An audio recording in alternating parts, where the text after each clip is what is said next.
Okay. All right, you ready? Luke, here we go. I'll just have you kind of look at me just off this side. So, It's really bright.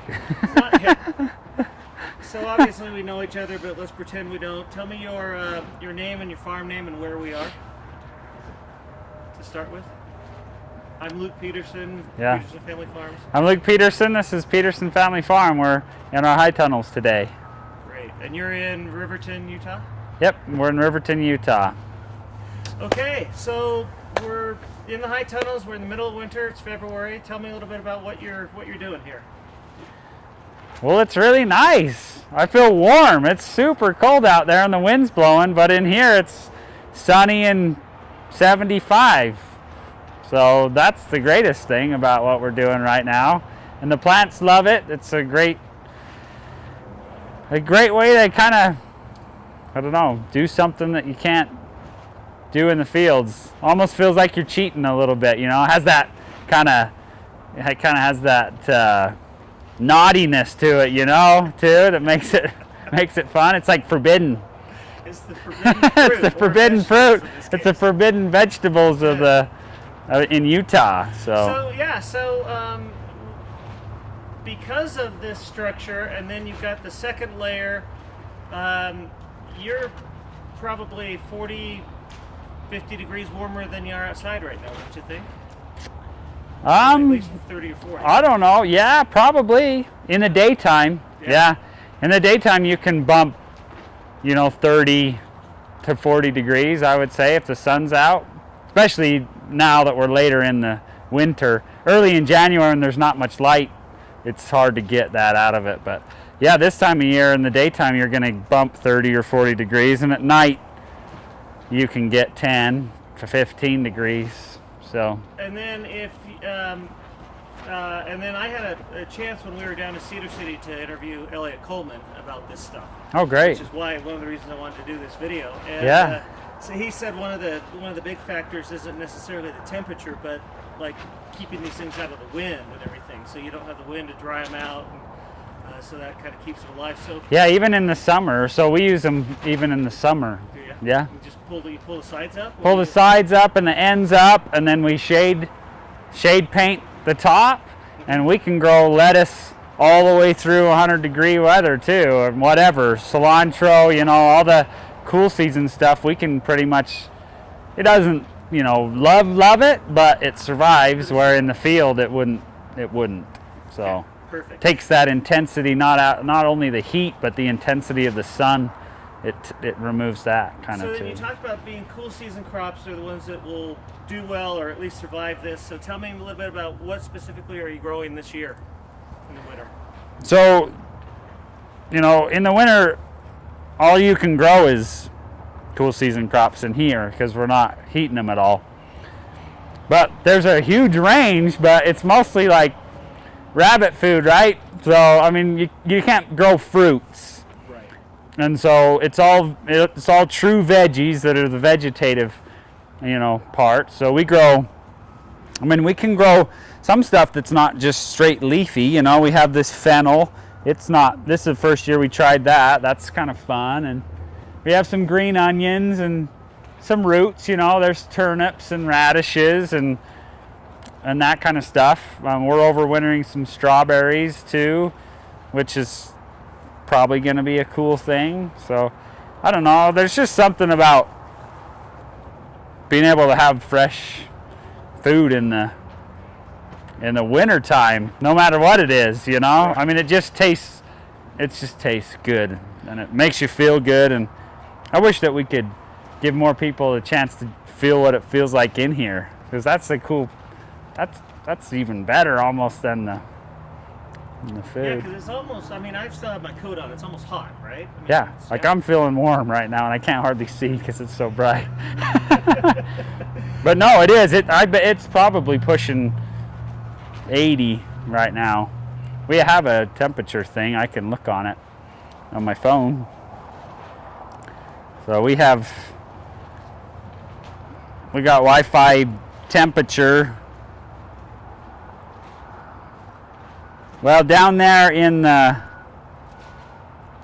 This one's under the blankets in the strawberry house. The temperature gauge is, and it says it's 61. Okay. It's So- probably not as warm as it is in here, though. Maybe not, because it's under the shade of the Yeah. frost cloth. Yeah. So it's a little bit cooler down under there. Yeah. But the thing is that sun is, it's probably not as warm in here as it feels when the sun's kind of baking you. Without any wind to pull off any of that heat, it just, the radiant heat from the sun is also, and that's what's great about the high tunnels is the sun is actually heating the surfaces too. So it heats the soil, and then that's how we get that extra growth even at nighttime, because then all of that extra heat, remains in the soil and under the blankets. So, all night long they also have that warm temperature. And so then as the temperature drops overnight, it drops slower under that second layer of Yeah. frost. Yeah, so you get 5 to 7 degrees from the cover, Yeah. and then you get another, with this type of frost cloth, we get another 7 to 10 degrees on top of that. So most all of this stuff that we have in here can handle temperatures down to about 20 degrees. So as long as we can keep it warmer than 20 degrees at night, we win. And, So- and this year especially, I guess you've been able to do that no problem. Yeah, this year. In fact, you're not supposed to. One of the things I love about growing in the hoops is there's typically no weeds and no bugs, because it gets down to 20 every night on normal years. Right. And so it'll freeze everything. But see, we got garden weeds. The only weeds that usually grow in the wintertime in here are dandelions. And if we had some straw that had a little wheat in it, like the wheat will grow when it's cold, but typically that's it, dandelions and wheat. But we have like red root pigweed and mallow and all that amaranth and crap that, the grows in the summertime. It's growing this year. Yeah, because it's just been a little In bit fact, of we a- opened this house the other night to hope that it would freeze it, to try to kill some of the weeds in here, but it didn't work. We even wanted it to freeze and it wouldn't freeze. Oh yeah, on a year like this, you could have probably raised almost all this stuff outside with a frost cloth on a year like this, but Yeah. it's just growing fast. This is the third grow back of this spring mix, Of the spring mix. which it won't do that in the other time of the year, and in other years we've never been able to get that much out of it, but we cut it down and then it just comes back. Do you just pull your hoops and use a cutter of some sort, or do you do it by hand? We or just what cut do them with a knife. Yeah, we have a thing. We built like this thing that we thought would work, but I built something sort of like we that need a too, legit where it's one like- that like yeah. Elliot has with the Yeah.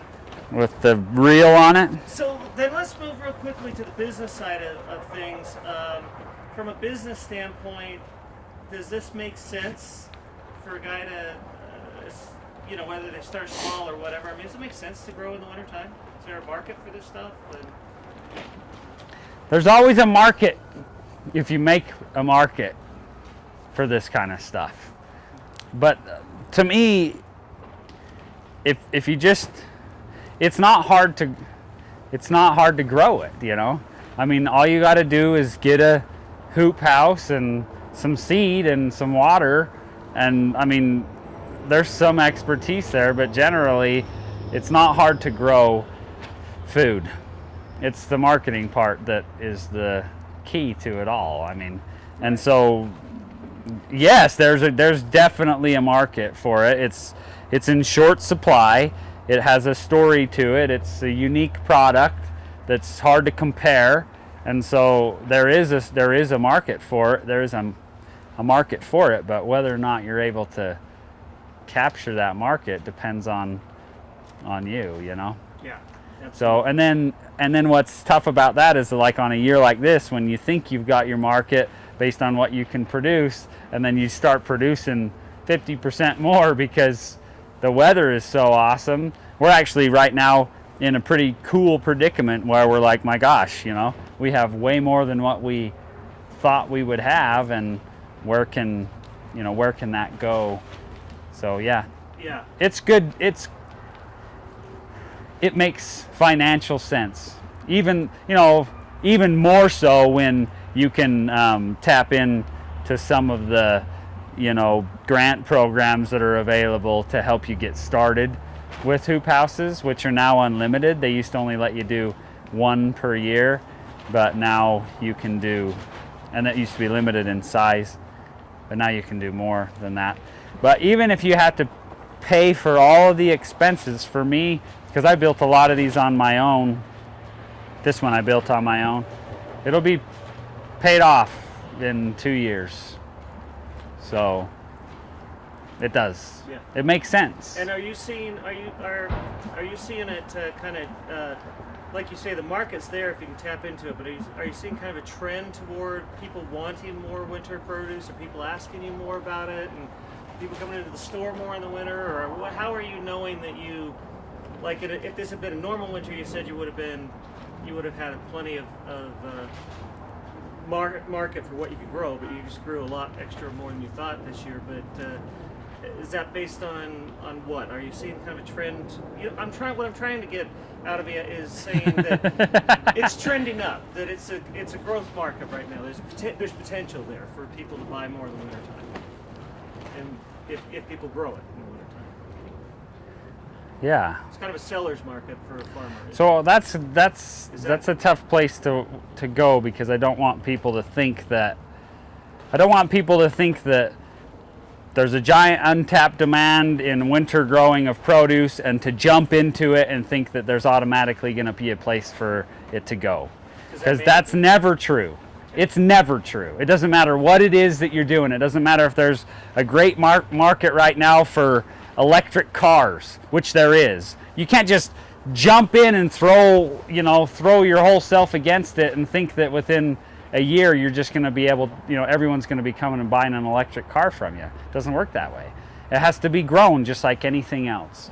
And I think that people are interested in it, not because it's a trend, but because it's natural for people to be interested in a connection to the land through food all year round, not just during the Utah main growing season. So I think that yes, I don't think there's, there may be a trend for winter produce outside of the fact that it's just a real natural thing to enjoy. But I really, for myself, look for opportunities to do things that are timeless and not based on a trend.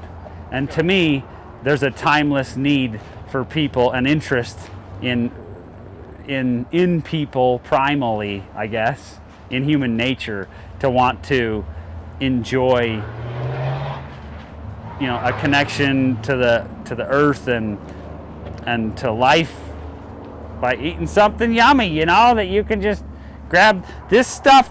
This greens mix, when you rip it, it has like little milk that comes out of it. It's like your mother's milk, from the earth. It's amazing, and you can't get that. If you go to the store right now, you can find spring mix, but not with little milk dripping out of the ends. And that's what you get when you come here. It's so soft, it's so good, and especially when you eat it in the tunnel with the sun baking you when everyone else is freezing outside. It just makes you feel even better. And that's not a trend, that's just life. That's what I love.